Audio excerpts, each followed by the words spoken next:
Good morning, everyone. How are you? Good. It was about an hour and 7 minutes drive for me, about an hour and 9 minutes to be precise, and then about 10 minutes walk from where I parked. I hope it wasn't that bad of a drive for many of you. I know Melissa took 2.5 hours to get here today, but others, some of you had only 6 minutes drive. Yeah, so.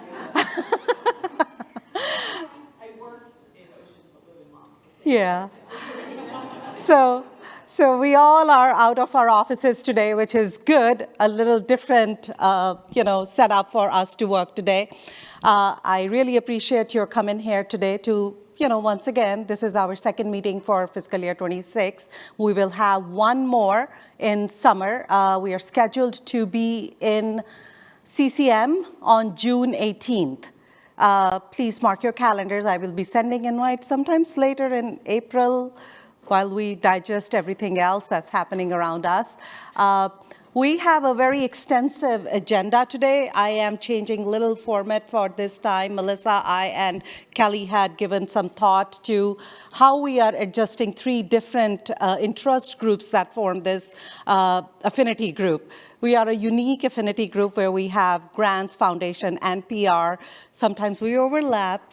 Sometimes we don't. Mostly we don't. So we always have our own agenda, but we gave it a thought that what will interest all of us to meet for the first 2 hours together and then break.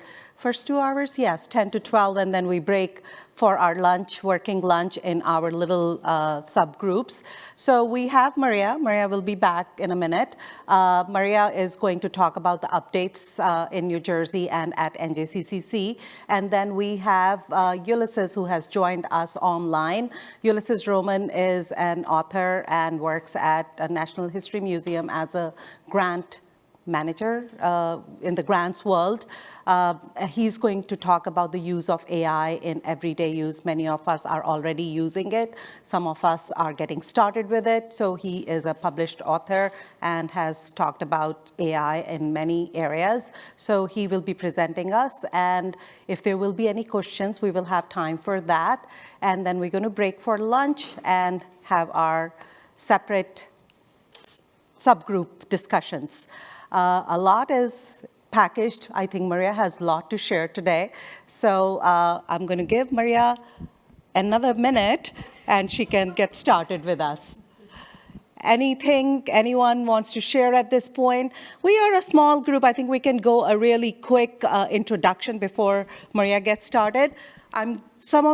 Please speak in the mic, because otherwise people who have joined us online will not be able to hear. I'm going to start with Melissa. Thank you. Good morning. Melissa Albright. I'm from County College of Morris, Vice President of Marketing, PR, and Enrollment Management. Thank you. Good morning. I am Jane Marie Kane from UCNJ, Union College of Union County, New Jersey. And I am the Director of Grants and Grant Reporting and Compliance.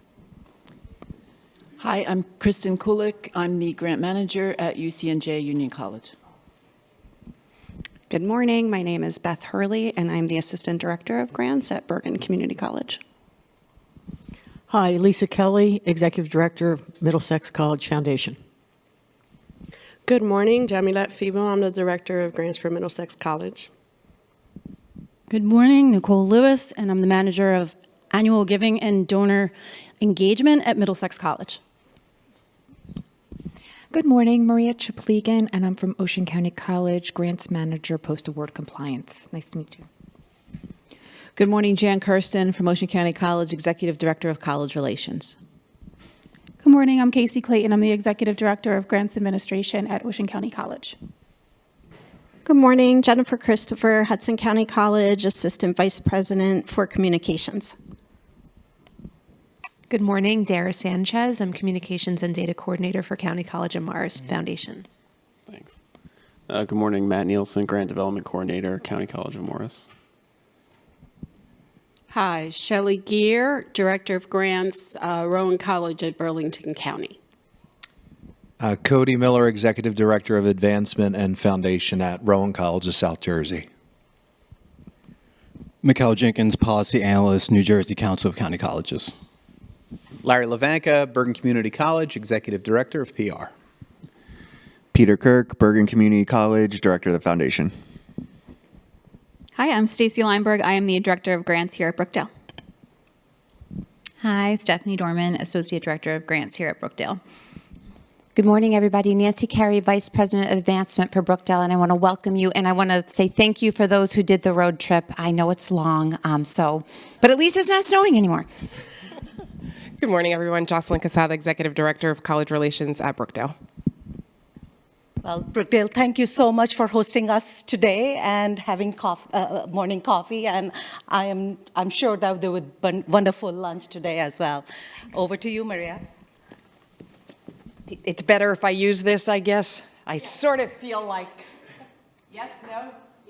Yes. Need it. Okay. Oh, I'm sorry. I didn't realize you actually did have people on Zoom, and I believe a clicker is coming to my rescue, so I don't have to stand so far away.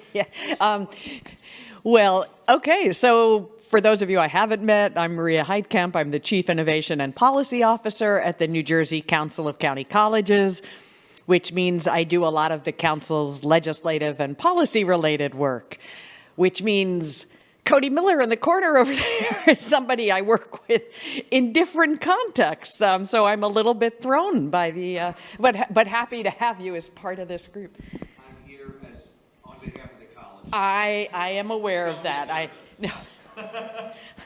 I won't say anything bad about the state legislature whatsoever. Thought I'd include this nice picture. I think this is from when we had the meeting earlier, or whenever it was, earlier in the academic year at our space at the council. So, okay. So I was going to talk a little bit about just stuff that is going on at the council in Trenton, and feel free to jump in, add color commentary, ask questions, anything at any point in time. We are in the process of establishing relationships with the key leadership of the Sherrill administration.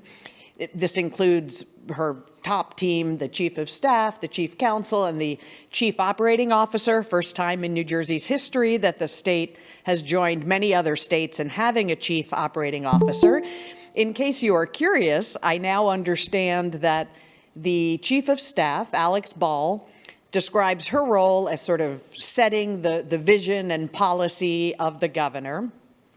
The chief counsel, Tim Lydon, whom we've known for a very long time because of his previous work in the Senate Majority Office, he gets to say whether that's good or bad from a legal standpoint, whether you can or can't do it.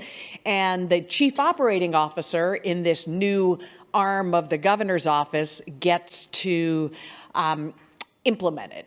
So that's how it's a sort of the vision, making sure it's okay, and then the implementation. So she is sort of overseeing the cabinet.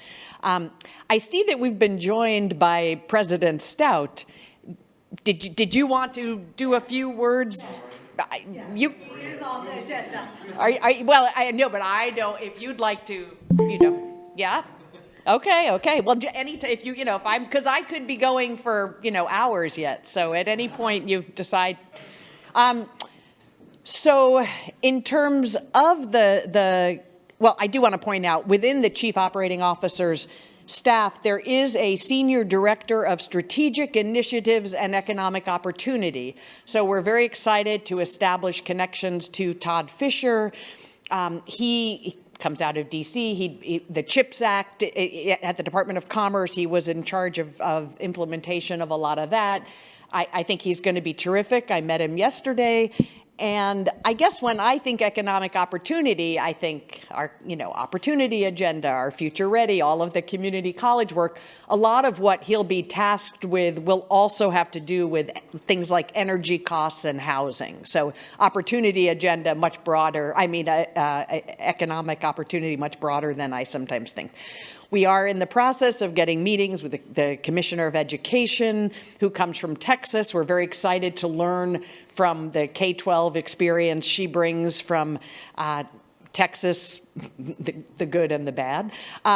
We've met already, of course, with Acting Secretary Chali, whom everybody, maybe you knew her from HISA as well. The Department of Labor we're meeting with, so we are very excited about this new slate of actors. We've also talked multiple times with the Lieutenant Governor, who has a particular interest in workforce development, and even within his office is somebody who is tasked with kind of pathways and workforce development work. I promise not to take that long on every slide. So if you haven't, did you want to jump in, David? There you. This is just as good a time as any to say hello. Thank you very much, Maria. Is she great? Thank you, Maria, for giving me the space to just say hello. I just wanted to say welcome to everyone who's here. Is this the first time for anybody here at Brookdale? Yeah, welcome, and welcome back to all of those of you who have been here before. Whenever I have a chance to say hello, and I'd like to also give a little bit of the history of Brookdale, especially for those of you who don't know much about the college or don't know, or this is your first time here. You're on the grounds of what was formerly a thoroughbred breeding farm. The farm's name was Brookdale, and that's why we have the name Brookdale Community College, and we're not named after the county like many of our colleagues here. There was already a Monmouth College in this area, so kind of fit that we would be called Brookdale after the name of the land. Does anybody know the most famous Brookdalian? Anyone, aside from the people over here at this end of the table, who hear me say this all the time? And most famous Brookdalian, anybody? What was that? Well, Brian Williams likes to not talk about his time here at Brookdale. It's probably pretty wise for him to do that, by the way. Our most famous is a horse named Regret. Regret was the first filly to win the Kentucky Derby, and she was born right here on this campus. And there's another really interesting story about this land right next to us. There's a road called Phalanx Road. And Phalanx Road was the road that the British retreated on when they were leaving the Battle of Monmouth, which was the first, for those of you historians, first battle of the Revolutionary War that the Americans didn't lose, that the colonial army didn't lose. And the British retreated right past this property along Phalanx Road. That's why we're called the Jersey Blues. Jersey Blues were the contingent of the colonial army that fought that battle. So our mascot is the Jersey Blues. We chose not to call ourselves the Regrets, which is probably smart from a marketing perspective, right, Jocelyn? Yeah. So anyway, it's just, we have a lot of fun here. We have a lot of fun history here. This is obviously a beautiful campus that we've tried to preserve the farm-like appearance. So please, I hope you have a chance while you're here to just soak in some of the atmosphere, walk along the campus.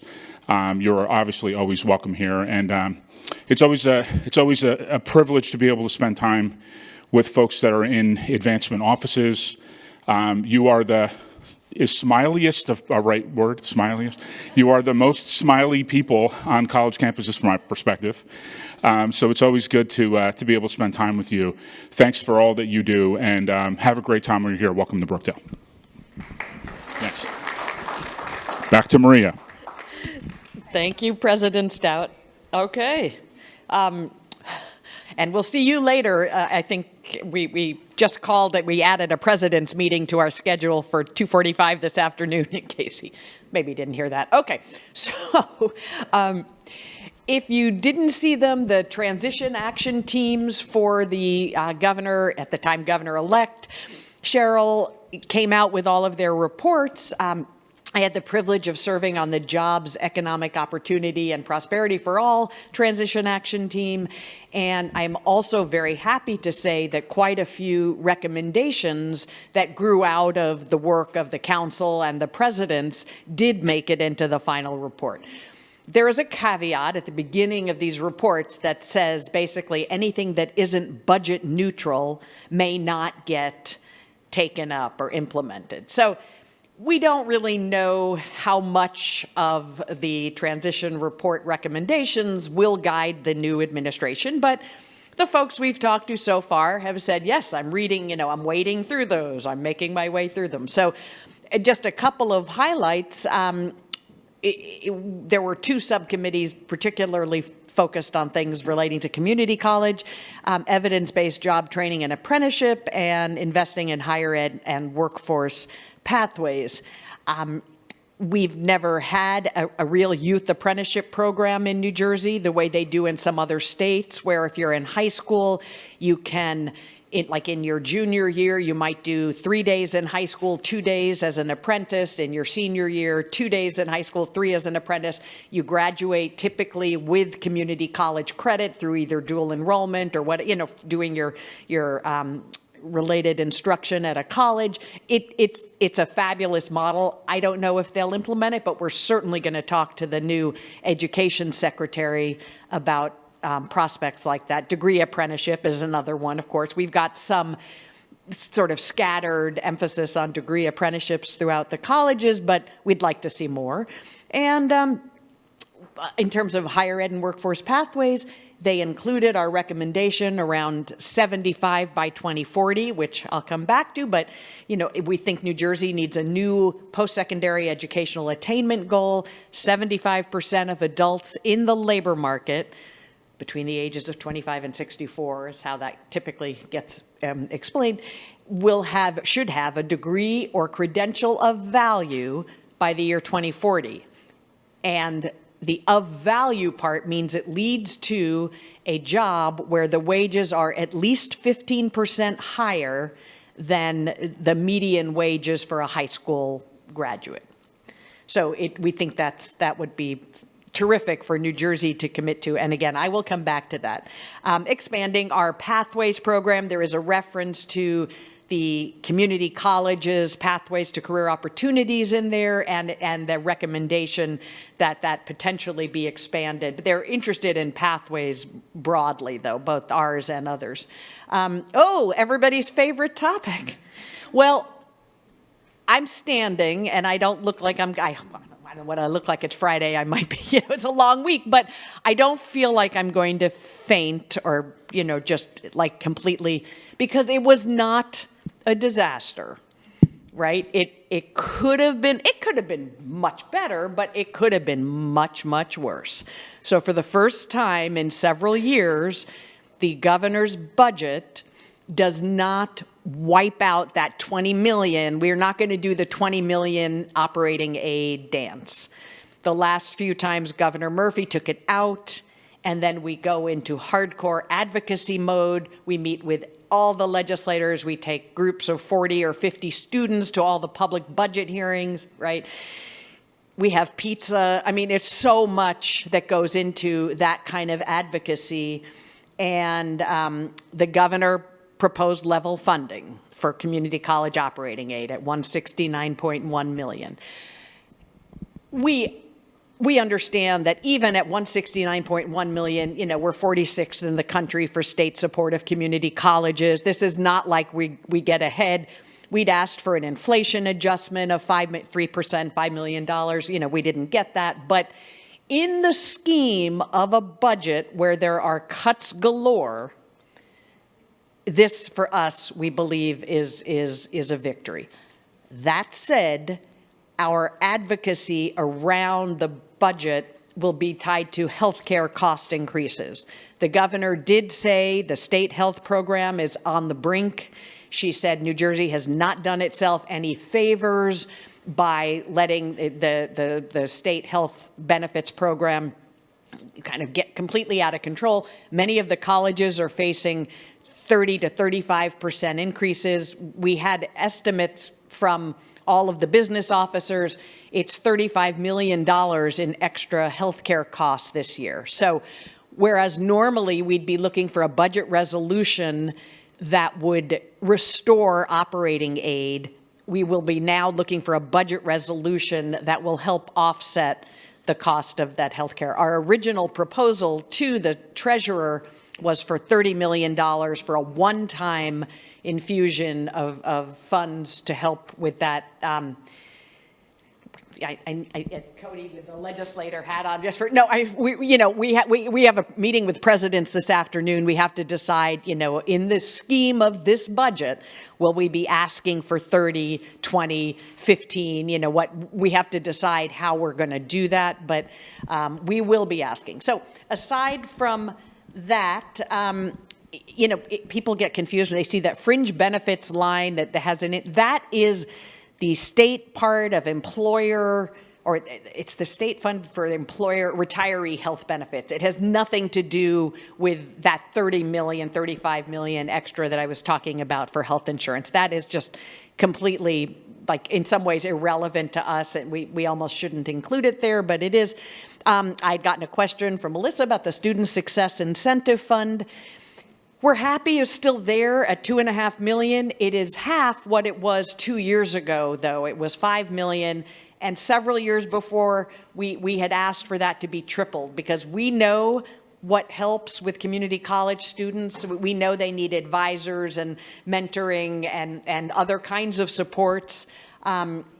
This is inadequate, but at a minimum, we're happy it's still in there. They didn't take it out when they were making a lot of cuts. So that will be something longer term we will be advocating for an increase. The financial aid situation, so TAG, more or less a slight increase, but no summer TAG. That was zeroed out.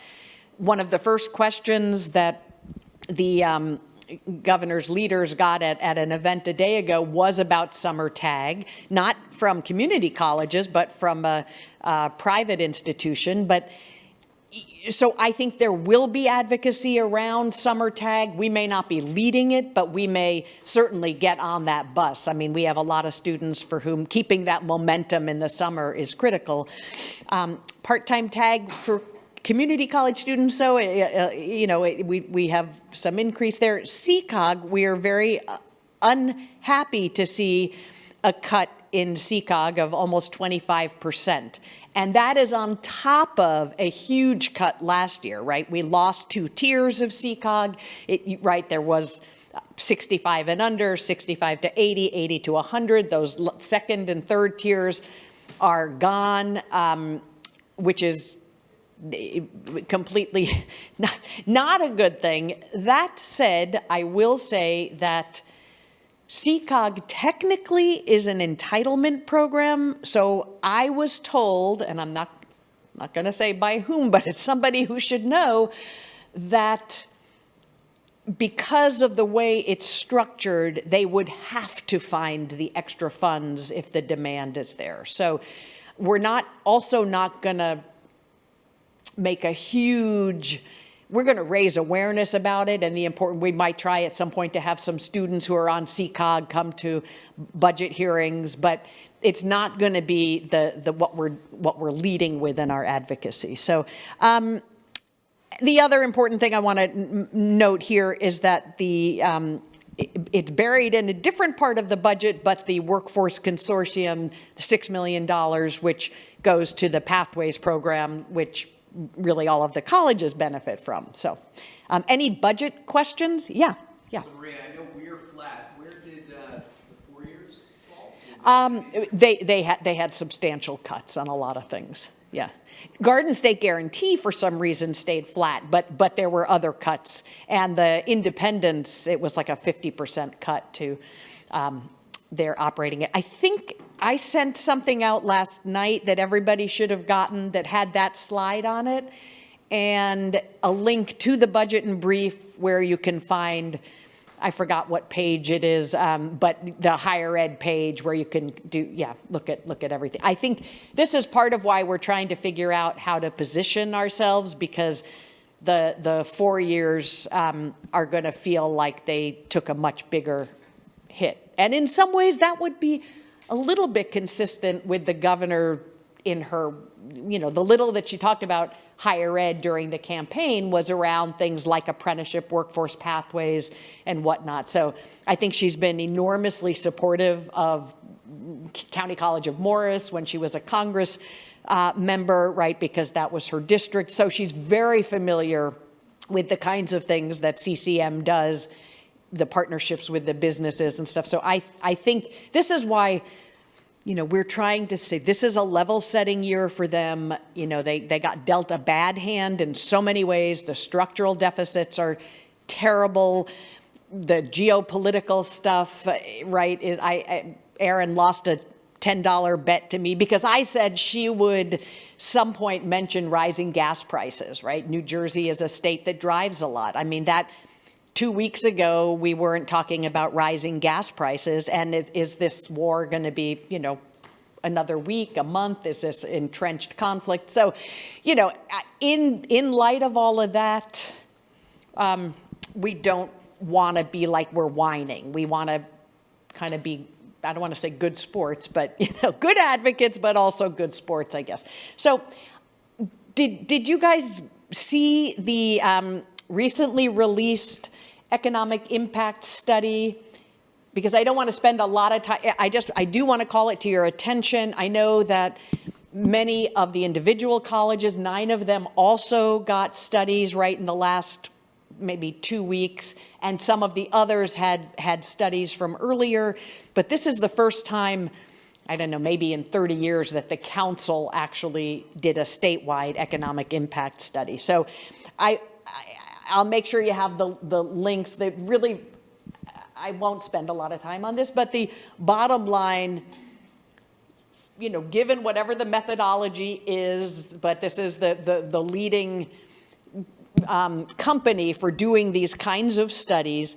New Jersey's community colleges have a $12.8 billion impact on the state economy, in essence, helping support 135,000 jobs. The return on investment to students, to the state and taxpayers, to the society at large, those numbers are huge. So we, of course, in our advocacy, we'll be talking about some of that. The $8 in society gains from community colleges, some of that also comes from things like students with degrees are less likely to end up justice impacted or unemployed, and they have better health outcomes. And there's a methodology that takes all of that into account to get at that. For every dollar invested, $8 in return to New Jersey society at large. Does anybody have questions about that? And you know where to find it if you haven't seen it. Anybody have their own college ones you want to share any highlights from? Not mandatory or anything, but okay. Okay. Future Ready, I think that you all know that we have put together this Future Ready New Jersey coalition. Aside from the nice pictures, it's small, I know, but you can see at that it's at least 34, and we've had a few others join since, members from the business community, right? All the major chambers and business and industry association groups, the Institute for Social Justice, United Way, statewide YMCA Alliance, the libraries. We've K-12 and some higher ed. We have a broad coalition that has all signed on to this idea of 75 by 2040, which, as I said, also I was able to get into the transition action report, right? We think the 75 by 2040 goal is really something we should all team up on. For the employers, they need workers with credentials that meet their needs in a rapidly evolving economy. For our individual, we know that people do better. I know higher ed has taken a bad hit in the media in recent years and in the public, right, with people questioning. Now we have an economic impact study that shows a return on investment, and we have this broad coalition that's saying if we want people to get out of poverty, to get out of the working poor category, like the ALICE threshold, for those who are familiar with United Way's research. Yeah. Maria, what are your thoughts on the workforce Pell, funding that's coming in and the short-term courses that are being pushed? We are trying to apply for, SCCT with that idea. Right. we are hoping that as you work on that proposal, that you work in New Jersey's commitment, broad-based commitment to 75 by 2040, and of course, we want to leverage workforce Pell, right? Though short-term credentials are a huge piece of this, assuming they're stackable and have actual economic value, right? We don't want public money wasted on credentials that don't lead to anything. But I think workforce Pell, there's some concern that there won't be as much money as people think. It's not like money's going to be raining down from the skies for workforce Pell. And the bar is pretty high for making sure we have the data infrastructure in place. But I think we are going to get there, and the council is working with the Labor Department and with OSHI on making sure we're ready for that come July, right? It's oh my gosh, coming up sooner. but I'd love to talk more about your grant proposal. We really are hoping that as you get other colleges, especially to join, that it reflects, the kinds of things that we're working on. So. Okay, so that's 75 by 2040. You'll be hearing more about this, but we're also trying to make sure that there's some things we're going to go to the legislature with, there's some things the governor's office with, but other things we're just going to do. So the YMCA Alliance, YMCA has over 10,000 employees in the state. Many of them are high school graduates but don't have post-secondary education. Many of them are part-time, and these are really not family-sustaining jobs necessarily. We have a new partnership between the community colleges and the YMCA Alliance to help their employees get to CCOG and community college programs, right? So that is the kind of thing that is growing out of this sort of collaboration. The Institute for Social Justice put out a big higher ed study some months back, but we're working with them on now Cody can use his legislator ears, on a direct enrollment, a direct admission to community college bill. What that would do would be that every high school senior who is graduating would get a letter right now by December 1st that says, welcome to whichever county college you live in, whichever area, And ideally, if they've completed the FAFSA, it will include their financial aid information. So it might say, and this is what it would cost, you can go to college for free. We'd like it signed by the governor or whatever, as well as maybe the college president. But so we are working on that. That is growing out of our Future Ready coalition. So we're hoping that many exciting things, including around dual enrollment with all the K-12 partners. So I'm not going to spend a lot of time on this either, but you'll have the links. If you know that we had a very successful lame duck session on the morning Governor Sherrill had her inauguration.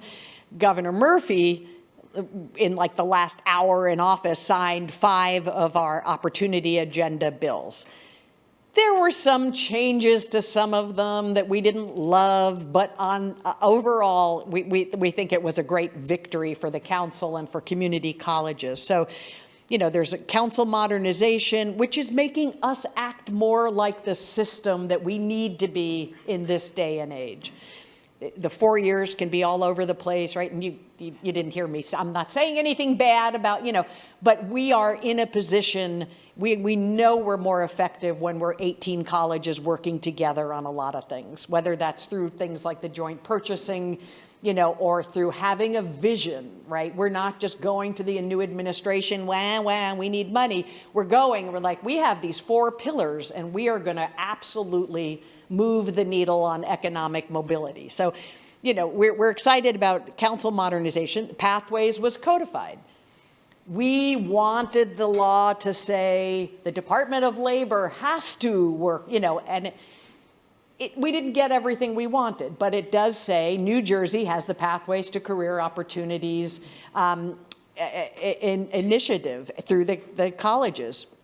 Expansion of social service support when we meet with the new commissioner, Stephen Cha.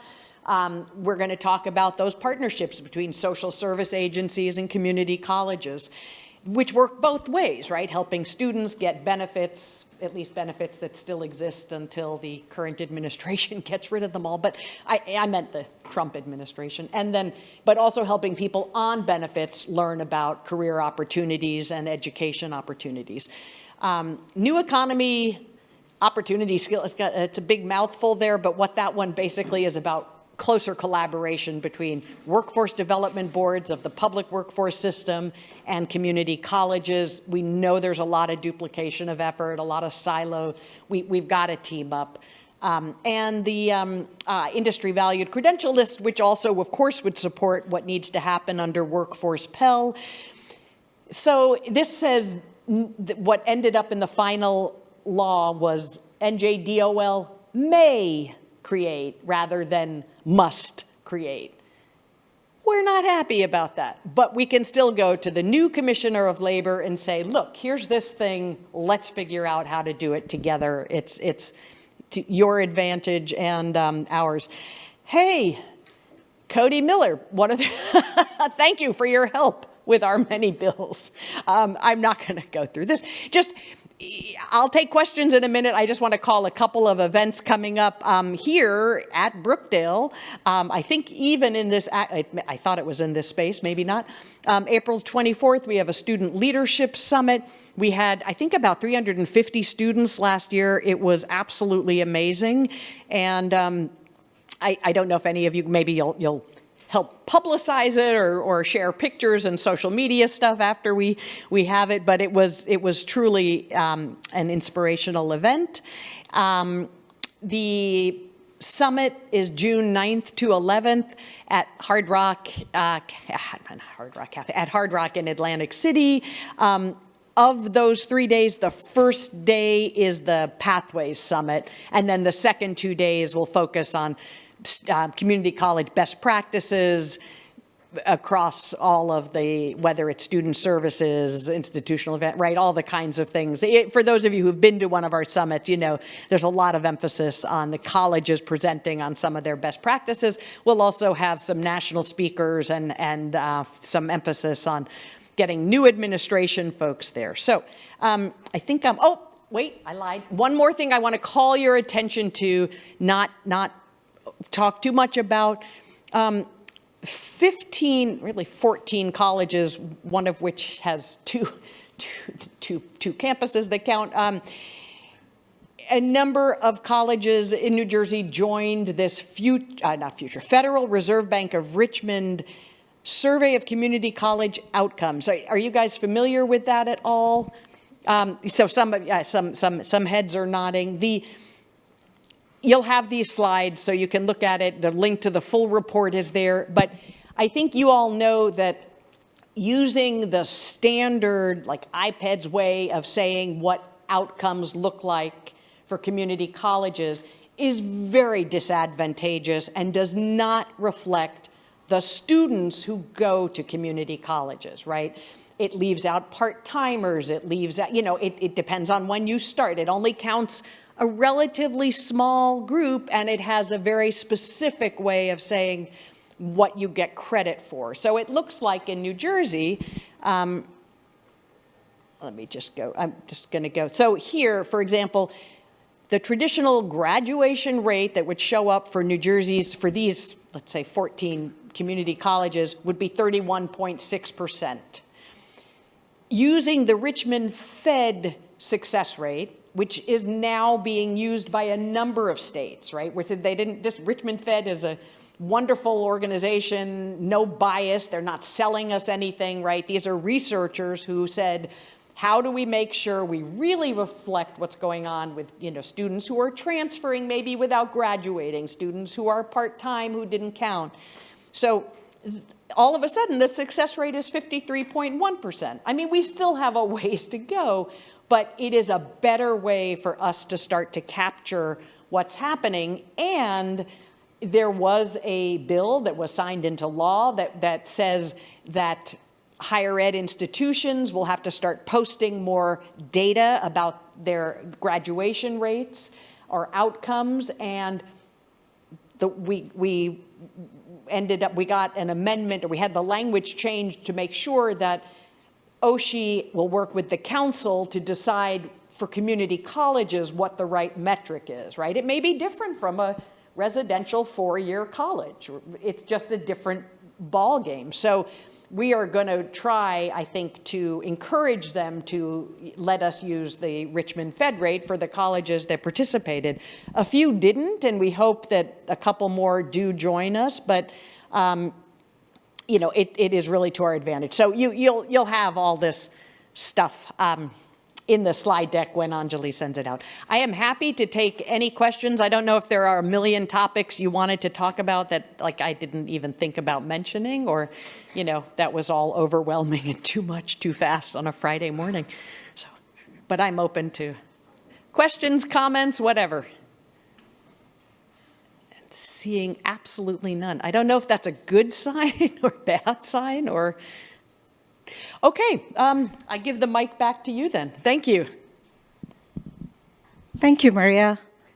There are no questions for Maria? Come on. Or online. Anybody online? No? Anyone online have any questions for Maria? It's okay. I won't take it. Okay. All right. So we're a little ahead of time because there are no questions. We had built some questions in our time frame. Melissa, do we have any other questions to? We had decided right. to incorporate them, thinking there would be big discussions. Yeah. Is there anything that anyone in the audience wants to discuss, want to talk about? Any agenda on your campuses that you want to bring to the table today? Oh, this is a quiet group today. We had enough coffee, isn't it? All right, so Maria just alluded to that we are working on workforce Pell, you know, opportunity. There is a grant that's out there, Strengthening Community College Training Grant 6th round, and many of the community colleges are working on it. Bergen is leading it. We have just started coordinating the effort, and your institutions will be hearing more from me and NJCCC in the coming weeks. The application is due on May 20th.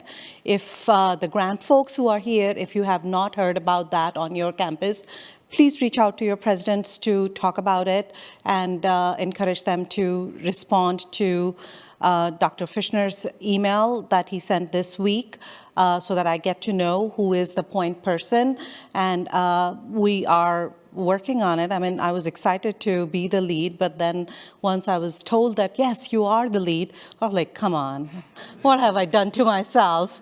It's not that easy coordinating with all the colleges. The first meeting, 14 colleges were on it, and I'm hoping that all of those 18 plus the additional 4 will also join the final effort of putting it together. Just to give a brief, it's a statewide effort, and it's going to be a good idea to be awarded this application because it's going to change. Maria talked about that a little bit. It's about the stackable credentials. FIPSI, which was out in December of last year, had one priority about the stackable credentials.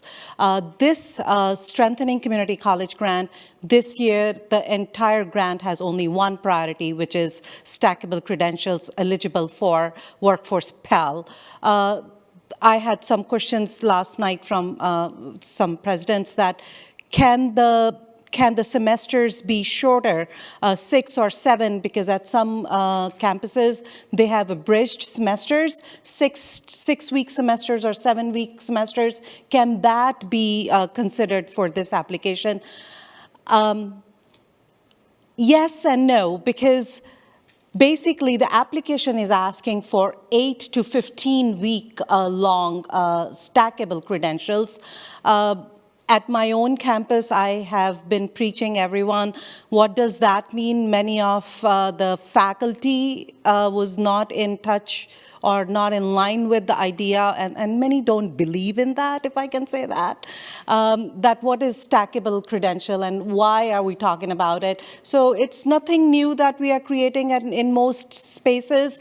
It's rearranging some of the applied associate degree credentials so that when we package them in a smaller number of credits, it is still a skill set that student can show and can continue to build their associate's degree. So they don't have to wait for 2 years to get into the market. So to Maria's point, that would help us to be in the workforce, to encourage our students to be in the workforce sooner than later. So that's one of the criteria. And then the other criteria of that 8 to 15-week credentials is 150 hours to 600, if I'm not mistaken, number of hours of instruction in the 15-week length. It doesn't have to be just one course in 15 weeks. It can be multiple courses given to students in 15 weeks. So think about courses, 3 or 4 courses, which together can give a student a skill set. So that's what the application is focusing on. One of the overarching theme is going to be AI in various industries, which is the need of the hour right now. I feel that Bergen is a little bit behind on implementing AI in various industries. I yet have to learn about other community colleges where they are and how we are going to strengthen that aspect of it. And those who are ahead, they will be leaders in, guiding other colleges how to do that in various industries. The application is pretty focused about high demand career pathways. I feel that those pathways are the pathways that the feds are moving forward with. The application does state some of the pathways, including shipping industry, mining industries, which I don't think so any of us do in our community colleges. But then there are others that we all are working on, advanced manufacturing kind of areas, cybersecurity, IT, health professions. So all of those are the priority areas. But with that said, that doesn't mean that we will not be able to expand our approach to business degrees, logistics degrees, and culinary arts degrees, anything that can help someone, get a credential and be in the workforce. So that's the whole application, and I look forward to hear from most of the colleges in the next few days, because I have to get started with that. I have only 2 months left. Any questions regarding that? Yes. So would that include... You want to use that?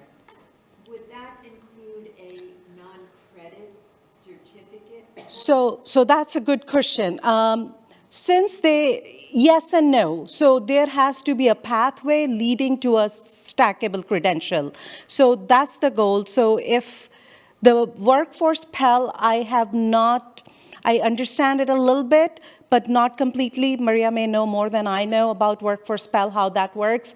But workforce Pell, the goal is that the non-credit short-term credits can also be paid through workforce Pell grant. So, but then we are also talking about stackable credentials, which means credit-bearing courses. So how are we bridging that? That's going to be the intent of this whole application. So students may want to start in the workforce area, but then the deans at each campus has to decide how to jump that hoop, and those credits become credit-bearing courses. I can think of teaching credentials at many, alternate route to teaching kind of credentials. If many institutions offer that on their workforce side, alternate route to teaching, and if there are any components that can be offered as credit also using the workforce Pell, so that becomes stackable if a student wants to earn an associate's degree or a higher degree in that area. So that needs to be overcome, pretty much. anyone wants to add to it. I have very limited knowledge about how that's all going to work, but I am sure in 2 months I will be expert on it. Any other question?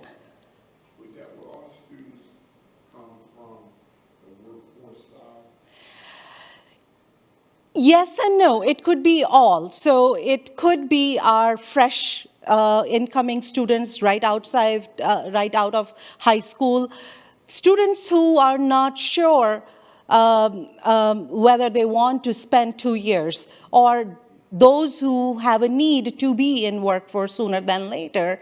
That can be a route to it. As I mentioned, that it's going to be stackable, so you're not telling them that stop here after this credit or this certification. It should build into an associate's degree. So that's the intent. But the initial 15-week certification that you have should be good enough that you can go find an entry-level job with it. So that's the intent. So how are we going to do that? That's going to be a 2-month-long discussion. And how our academic side of the houses are going to develop those certificates. I tried to work on the FIPSI at our campus. Many of those courses are existing courses, not necessarily that we are building new courses or we are creating new courses. We were just repackaging some of the courses which are in 2-year term, but now we are repackaging them into the first semester and have the student earn that credential, and then build the remaining in the remaining 3 semesters, ideally. Any other question? Hi.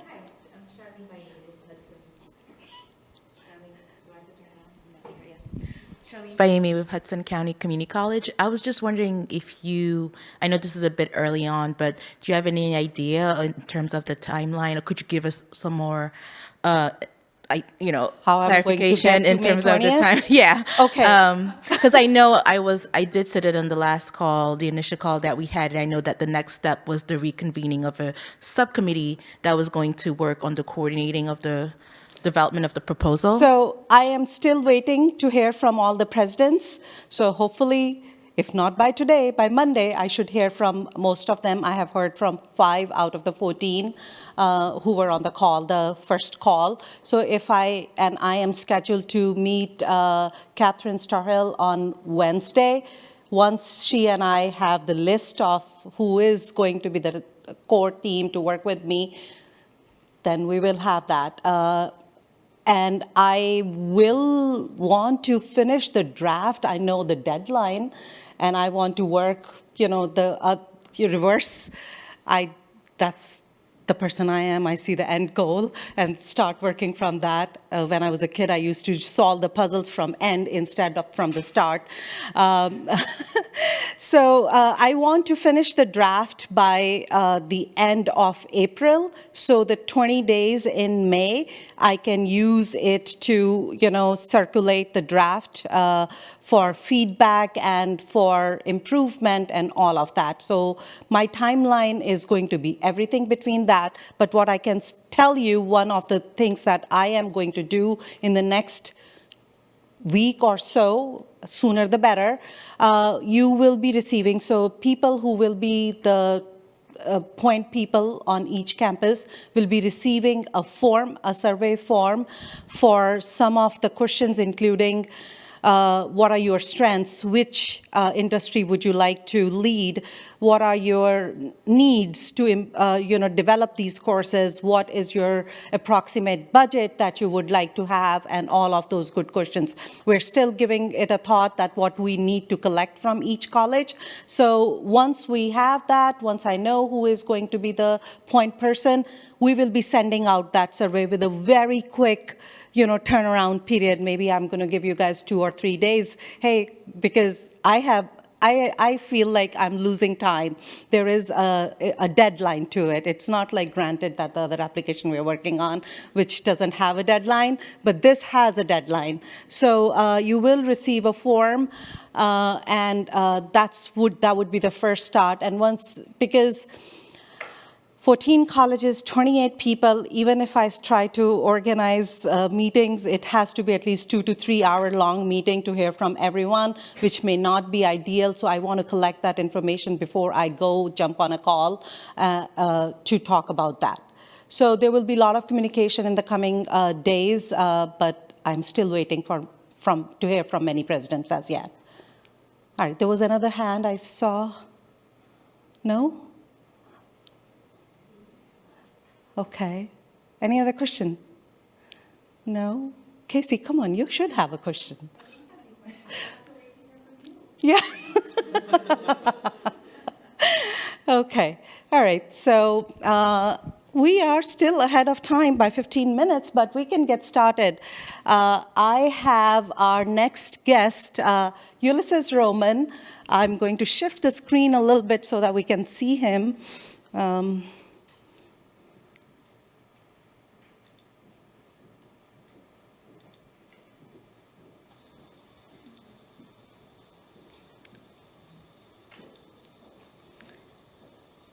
Ulysses, would you want to share your first screen? Sure. Good morning. Let me get that started. So Ulysses is a friend and a colleague from a different industry. Some of us are familiar with those who are on Grant's side of the house. We do have another membership with National Grant Management Association and GMA. We met Ulysses through that association, and Ulysses has a consulting group of his own and is Assistant Director of Education Grant Management at American Museum of Natural History, New York, and has been doing grants for many, many years, 20 plus years of experience in grants management. He has just published a book called Guidebook for Using ChatGPT in Grants Management. But a lot of skills are not just for grant management, they can be used for across the industries. So we have brought, thank you Ulysses for making this last minute adjustment to your schedule to accommodate us. Because it was last minute, he couldn't join us here today in person, and but agreed to be online to talk through it. And over to you, Ulysses. Thank you, Anjali. Welcome, everyone. Again, sorry I couldn't be there, but as Anjali had mentioned, we know each other along with Yamilet. We're both part of a leadership team for the National Grants Management Association, the New York, New Jersey chapter, which I presented about a month ago, a similar presentation. And she had asked me, can you please do something for us? I was like, absolutely, I'll be more than happy to. So yeah, as Anjali mentioned, I am the founder and principal consultant for EAG Consulting. It mainly focuses on this type of work, doing professional development, engagements and trainings for the community. I'm also the Assistant Director of Education Grants Management at the American Museum of Natural History in New York City, which is a unique thing working there, because in addition to being a museum, it also provides children and family learning. And in addition, we are an accredited Master of Art teaching Earth Science residency program, which is kind of unique for a museum setting.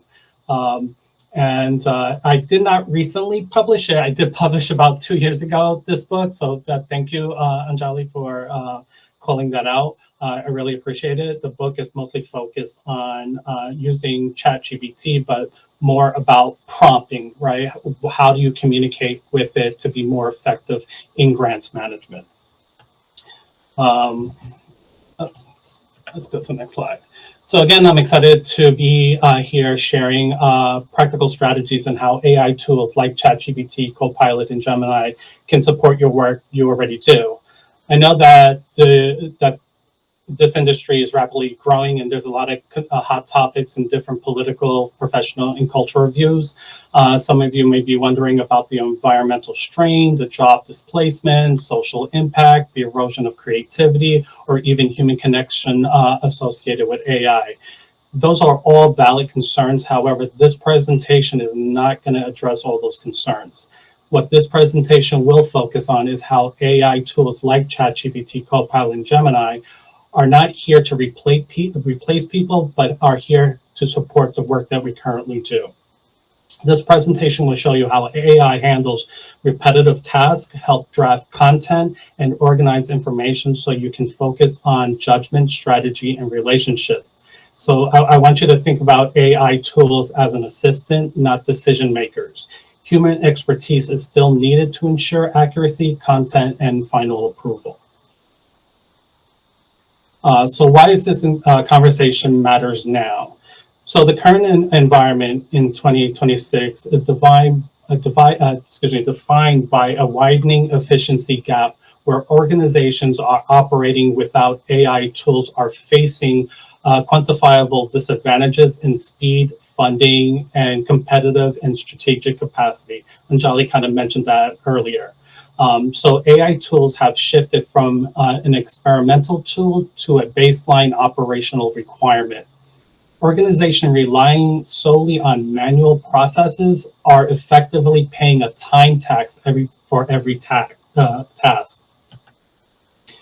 So let's look at some data. Based on a survey of 1,000 full-time U.S. employees that was conducted online by Talent LMS back in March 7th of 23, you'll see that, and let me just get my pointer here, that 20% of the people that were surveyed had never used AI tools like ChatGPT.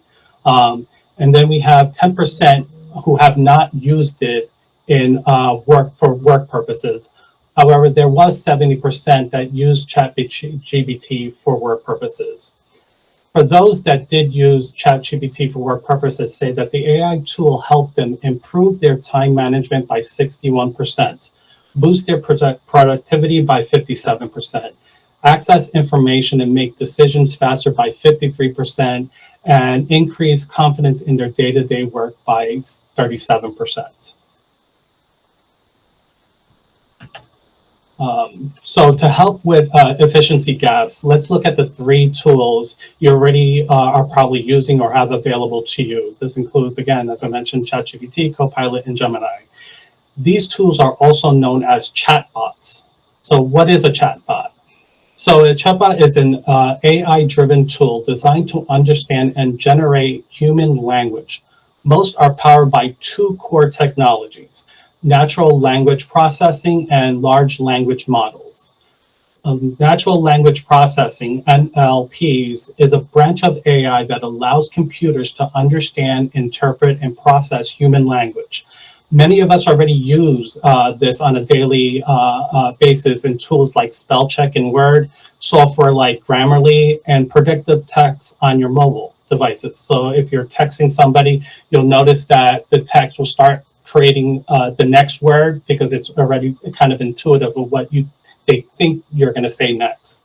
The next one is large language models, and there are advanced form of LLPs that are that uses deep learning and large databases to generate human-like text, summarize information, answer questions, and support conversations. So in simple terms, think of chatbot as a strategic assistant. You provide a question or a task, and the chatbot generates a response to help you move forward. Just note that chatbots do not think like humans.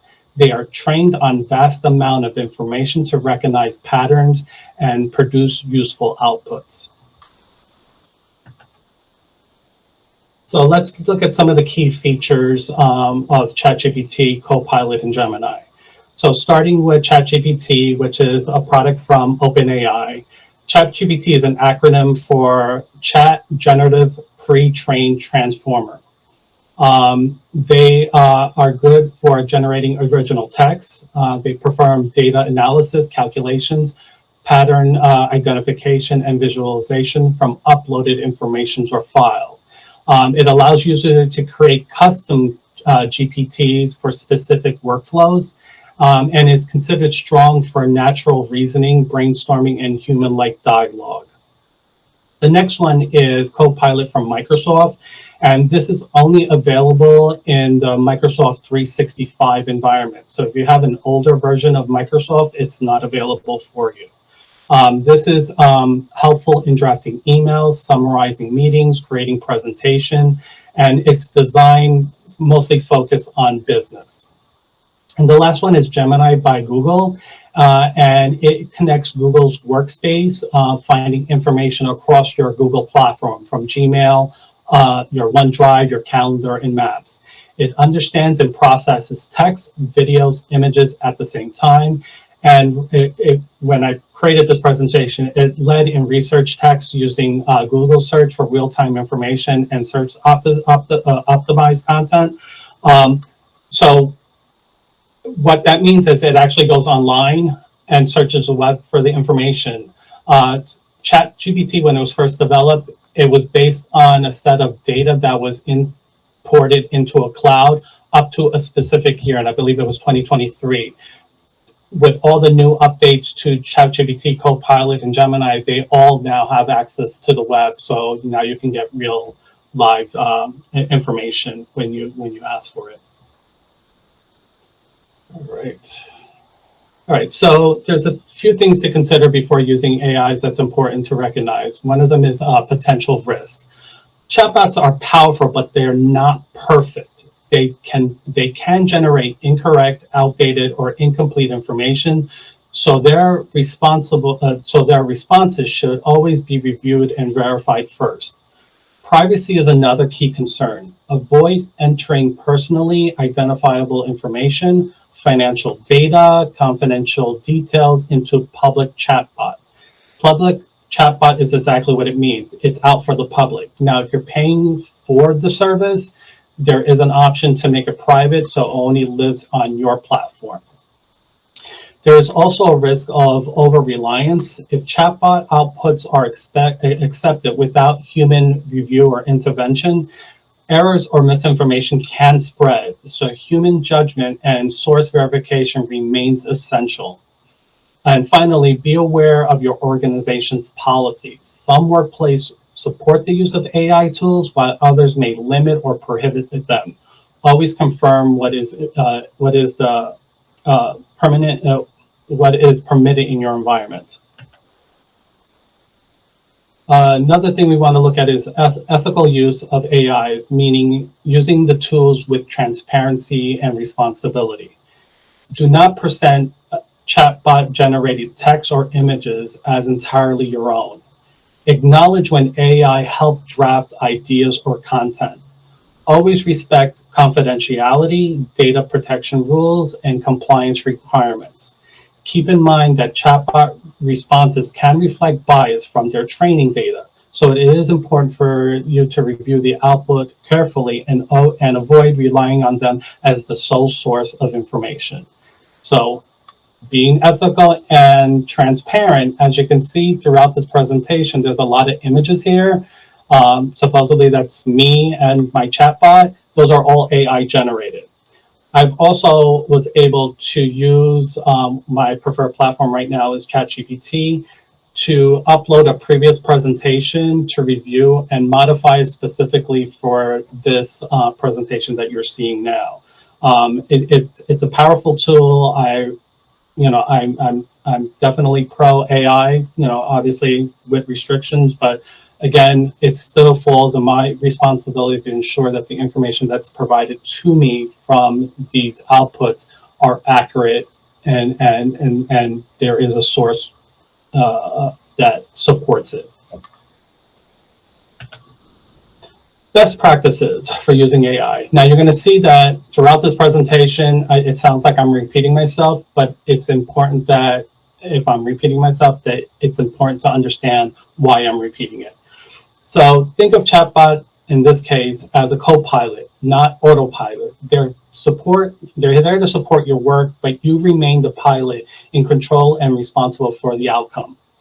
Always verify outputs against reliable sources, such as official regulations like the 2 CFR 200s, funding opportunity notices, agency guidance. Keep prompts general and avoid entering sensitive or confidential information. Document how you use AI, especially in drafts or reports, so your process remains transparent and defendable. And then start small. Use chat bots first for low-risk tasks such as drafting emails, creating checklists. As your confidence grows, you can expand to more complex work. So in short, understand the risks, apply ethical judgment, and follow practical safeguards. That is how chatbot becomes safe, effective tools in your daily work. So now let's take a look at how AI tools can be used in your everyday work tasks. If you've ever stared at a blank screen wondering where to start, AI can help shorten that process from hours to minutes. Here are some practical ways you can begin using it right away. The first one is drafting emails and reports. I do that all the time. I'm not a great writer, and it definitely helps with that process. Generate meeting agendas. It does help analyze data. It's great for brainstorming ideas, and as you can see, creating presentation outlines. So now I want to kind of shift the focus on how we can use this tool in grants management. And here are some ways you can save time in grants management. First one is summarizing funding announcements.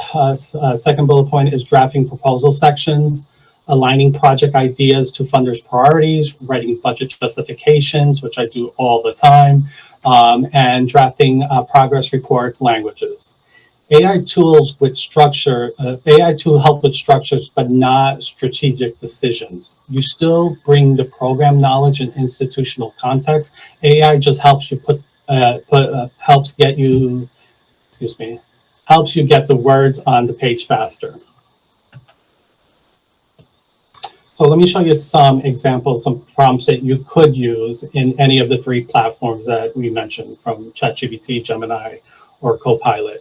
So one example that you can, prompt example you can use for grants management is summarize the funder opportunity announcement and highlight eligible deadlines, cost shares, and reporting requirements. Write the response in a checklist format and that I can share with my team. Summarize the attached notice of award highlights, report dates, allowable costs, and any restrictions. Write it in plain English for non-financial staff. Another one is staff you could even answer the question is if staff retreats with meals are allowable costs under the 2 CFR 200, provide clear explanation with citation. And lastly, create a closeout checklist for a federal grant. Includes financial reconciliation, final reports, equipment disposition, and record retention requirements. So as you can see, these prompts are very clear and contextual. And I do want to call out the third bullet point, where I'm asking the chat to provide a clear explanation with citation. This is important because when you do ask for that, it will provide you a link of the source where it got that information. And it gives you that opportunity to look at that link to make sure that the information provided is correct. So I do that all the time. You know, that's that quality assurance piece and making sure that the output that you're receiving is correct. All right, so the next one we're going to look at how we can use these tools in public relations. First one is drafting press releases, rewriting grant language to public audiences, creating social media posts, developing talking points for leadership. The good thing about these chat is that you can have one conversation, which is one input, and AI can help you produce multiple communication formats in just minutes. So let's take a look at some prompts that you can use in relating to public relations. The first bullet point is write a professional press release announcing that X college received a grant to support X program. Include a headline, opening summary, quotes from the college president, program director, and closing paragraph about the college mission. Write for a local media audience and keep the tone positive and clear. Again, clear and contextual. The next one, create 3 social media posts promoting X event. Write one for LinkedIn, one for Facebook, and one for Instagram. Keep the tone engaging and community focused. Include suggested hashtags sets and call to action encouraging people to learn more. Another prompt you can use is rewrite the following text so that is understandable to the general public with no technical background. Keep it concise, positive, and focus on community impact. Highlight why this matters to local students and families. All right. Now we're going to look through the lens of foundation outreach, how AI tools can help in that process. So the first one is researching funder priorities, drafting stewardship messages, preparing briefing summaries, and creating personalized outline drafts. Now, again, AI cannot build relationship, but it can help you prepare for them more effectively. So here are some prompts that you can use for foundation outreach. Summarize priorities, typical grant size, geographical focus, and past education-related funding of the following foundations. Then suggest 3 ways a community college workforce or student success program could be aligned with their interests. Write the response as short briefing memo for college leadership. Another prompt that you can use is draft a professional introductory email from a community college to a foundation program officer. The goal is to briefly introduce the college, highlight one key student success initiative, and request a short introductory conversation. Keep the tone respectful, concise, and relationship focused, not transactional.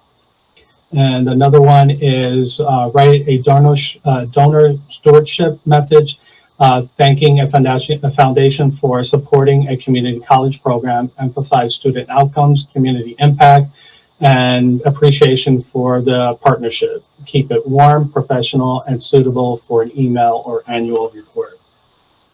Again, as you can see, the effectiveness of using ChatGPT, Gemini, and Copilot is the way you ask the question, right? It's all about the prompt. Next one we're going to look at is foundation solicitation. And here are some ways you can save some time through funder research, drafting outreach messages, preparing briefing summaries, and refining impact. So AI is especially helpful in the preparation stage of foundational solicitation. It can quickly summarize funders' priorities, draft the outreach communication, and prepare briefing notes for leadership. This reduces the time spent researching and drafting and allows staff to focus more on building the relationship with the funder. And again, here are some prompts that you can use for solicitation. Summarize the mission, funding priorities, and typical grant size of X foundation. Identify a community college program focus on workforce development or student success could align with the priorities.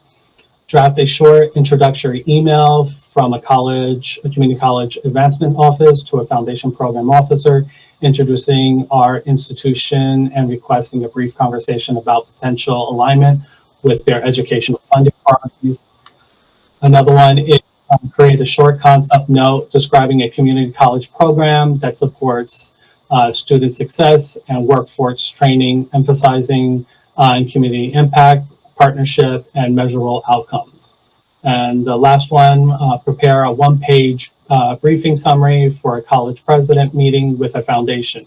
Include the foundation's priorities, potential alignment with the college program, suggested talking points, and 2 thoughtful questions to ask the program officer. Again, clear and contextual. So now we're gonna dive in and look at a live demo because it's not all about me just talking and theoretically understanding what's going on. So I'm going to use Copilot in Microsoft Word because I'm pretty sure most of you will already have access to Microsoft 365 and Copilot. So the way you can use Copilot in Microsoft Word, it works like writing. Let me rephrase this. Copilot in Word works like a writing assistant directly inside your document.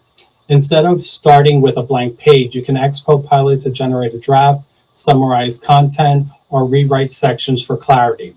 It's especially useful for reports, proposals, and communications because it helps you move from the idea to the structured document much faster. All right, so with that said, let me open up a Word document that I already prepared for this presentation. Can you just confirm, can anybody confirm that they can see the Word document? I see it on my screen, so I'm going to assume yes. Okay, are we still there? Right. All right, so here it is. We have a Word document and the live Word document. And to activate Copilot, you're going to see on the right-hand corner a little button right here called Copilot. You're going to click on it to activate it.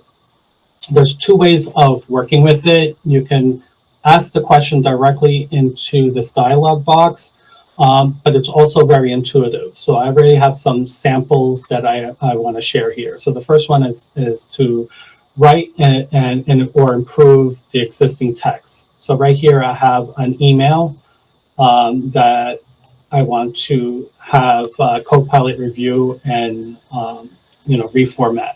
So the good thing is it already has a general idea and it has already certain prompts here. So because I selected it, it's telling me, do I want to rewrite it to sound more professional and less verbiage, or what are some ways it can be improved, so on and so forth. So in this case, I just want to make it sound more professional. So I'm just going to click on this and then click on go ahead, and it's going to read the highlighted section. And as you can see, literally within seconds, it already rewrote the email. So once you have it there, to apply it into your document, you're going to just hit this plus sign right here to add to document, and there's the revised email. And as you can see, it did make some verbiage changes here. We started out as a new grant opportunity. It's now saying, please, we are pleased to announce.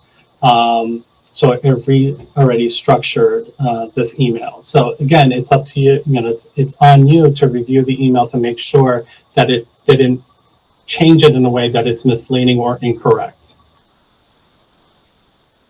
Another example is, let's take a look how Copilot can turn these bullet points into full text. So I'm going to select this whole prompt, right? And I'm going to copy it, and I'm going to start a new chat. And right in here, I'm just going to paste it. And pretty much what I'm asking it to do is to expand these bullet points into a one-page program description. So as soon as I hit enter, as you can see, it's thinking.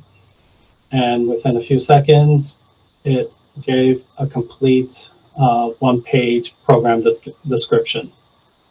Right? So if you want to view it better, click back onto the document, hit the plus sign here to add to document. And here is the bullet points written out. And it does a pretty good job, but again, it's still your responsibility to review it and make sure that it's accurate and it pertains to exactly what the focus is. But as you can see, just imagine if you took these bullet points and you had to, contextually think about it and how you wanted to write it, it would take a lot of time.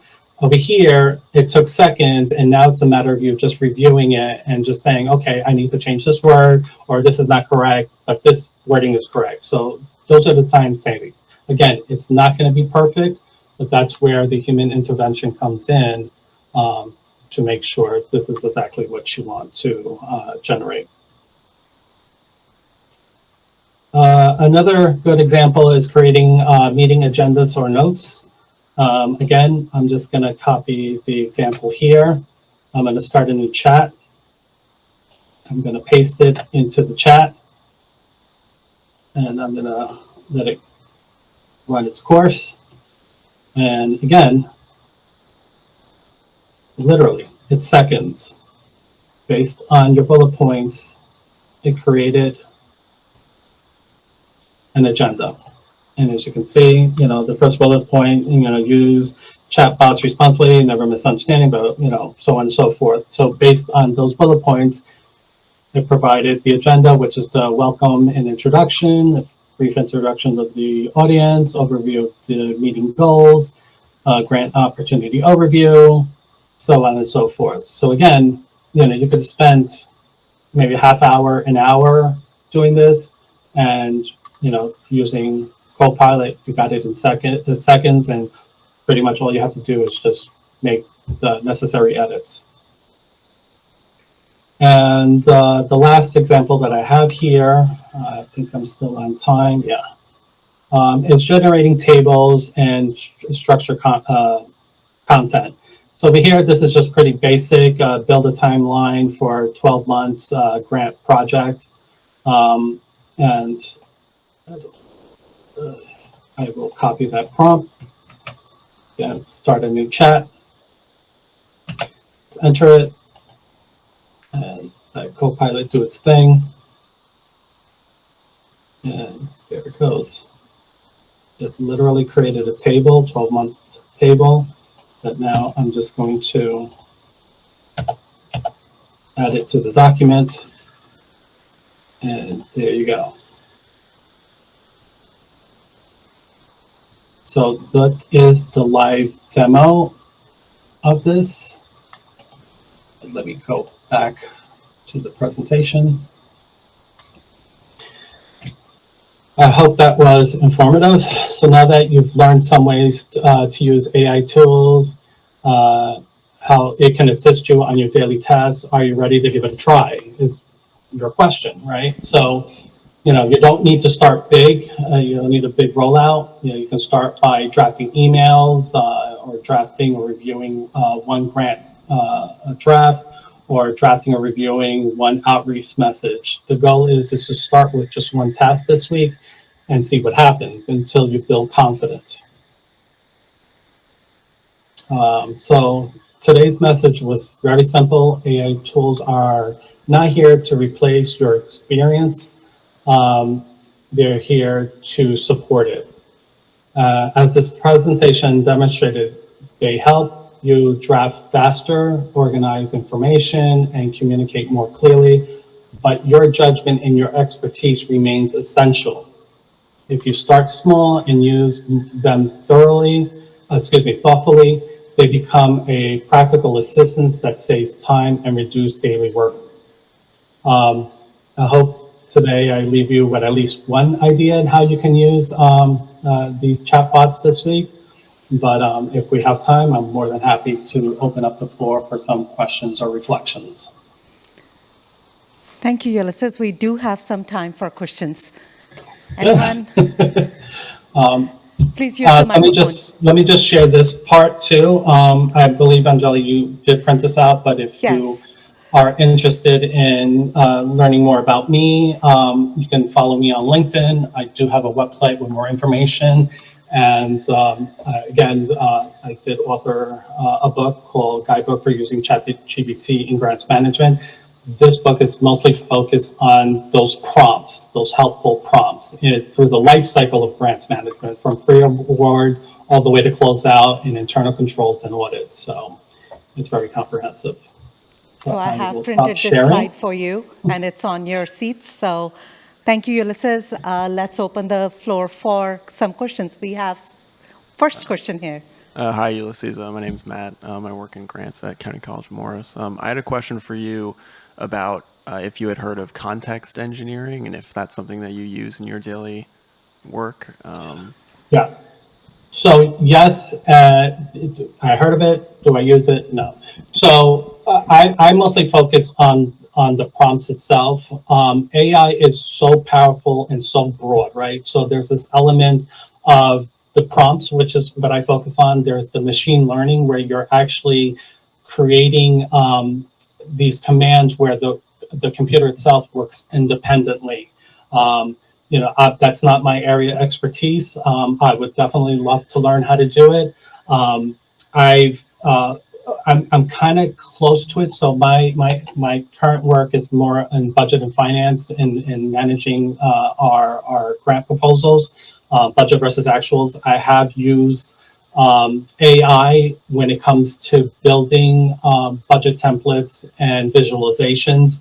I'm very proficient in Excel and a lot of the formulas that we can use, but I've oftentimes had to refer back to a chatbot to kind of help me develop specific formulations to include in the cell to do certain calculations.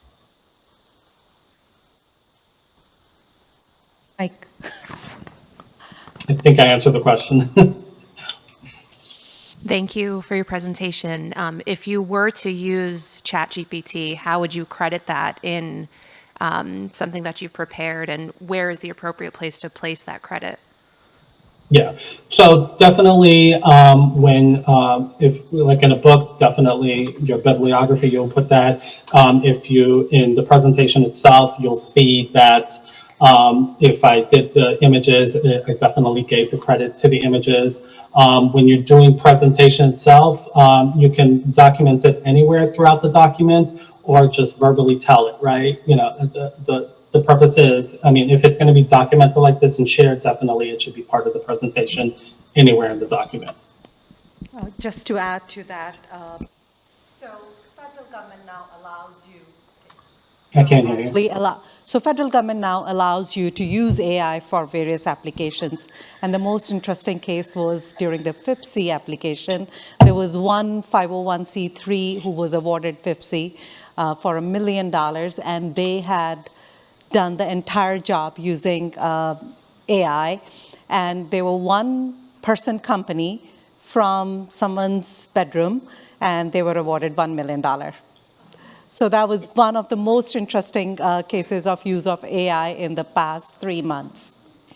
Yeah, yesterday I was literally, I attended a presentation from different government entities that are currently using AI to review grant submissions and their day-to-day process from auditing.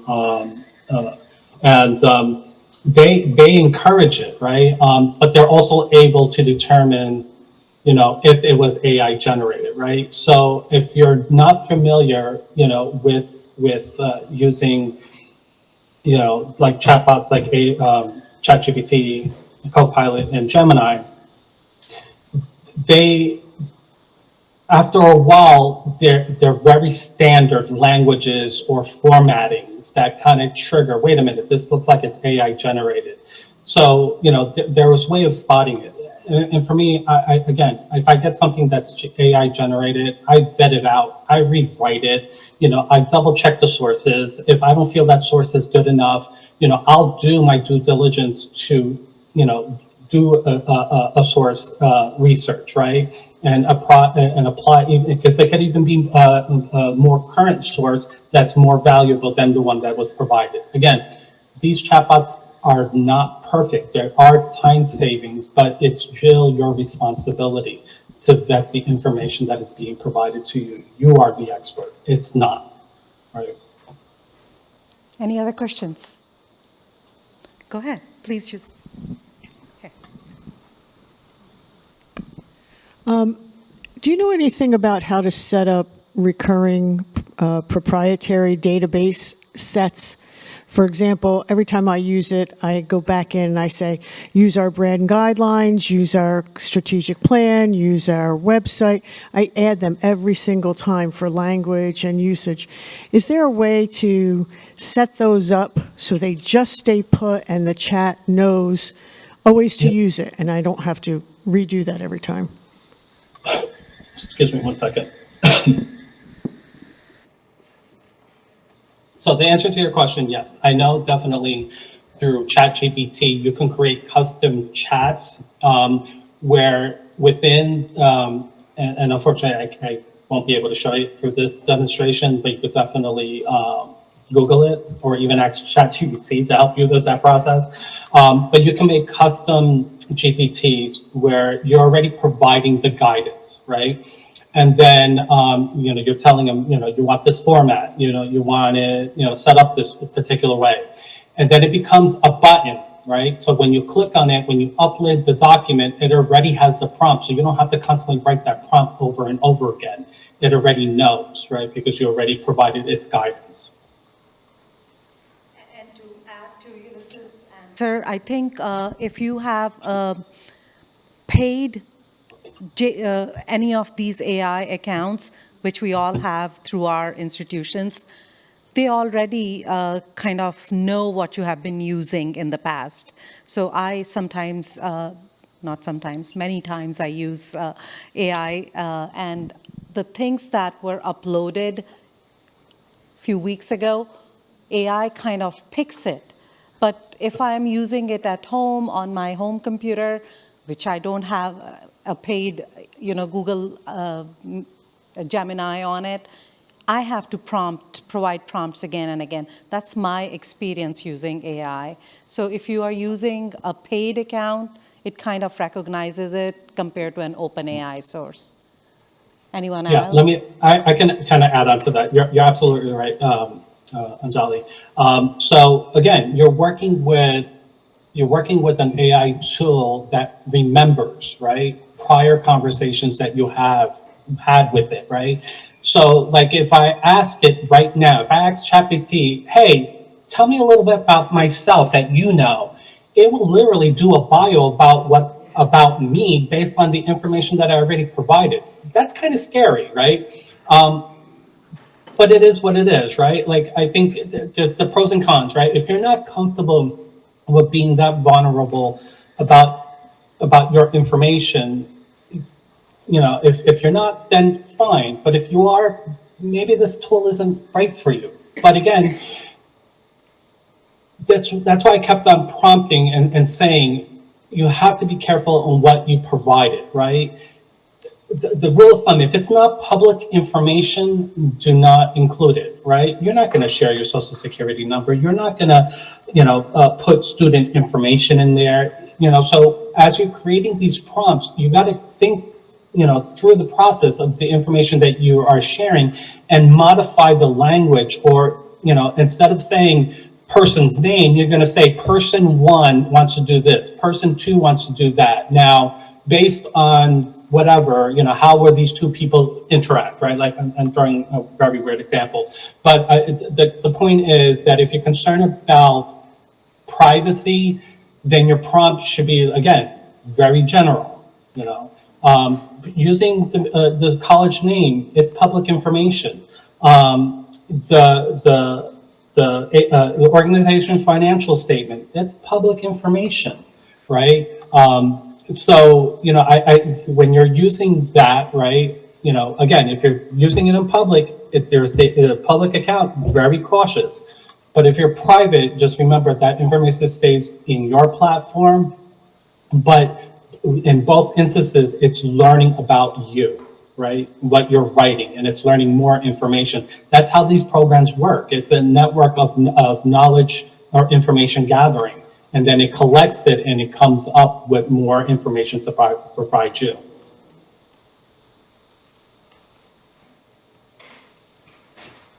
Any other questions? Not to scare anybody away. Are there any questions from our friends online? I had a quick question. Go ahead. About prompt engineering. When you're working with the AI to create a prompt, do you generate prompts in concert with the AI? Do you ever, if you're completing a complex task, kind of work with it and iterate what that prompt will be? That way it's more effective when you input it. Yeah, absolutely. And it's really good. I mean, it's, when I first started, the first question was like, what can you do for me? What is this about? And they'll give me like a menu of ideas, right? And then it's just a matter of playing with it. And then, again, I don't consider myself the expert. I think as AI technology keeps on evolving, it just means that we are constantly learning new things, right? And, it's our responsibility to learn those new things, right? So But to answer your question, yes, there are times that I will ask it, to also, what do you recommend? Or, I decided to do it this way. How would you do it to simplify the process, right? So you are having that dialogue, and it will help you write your own prompts.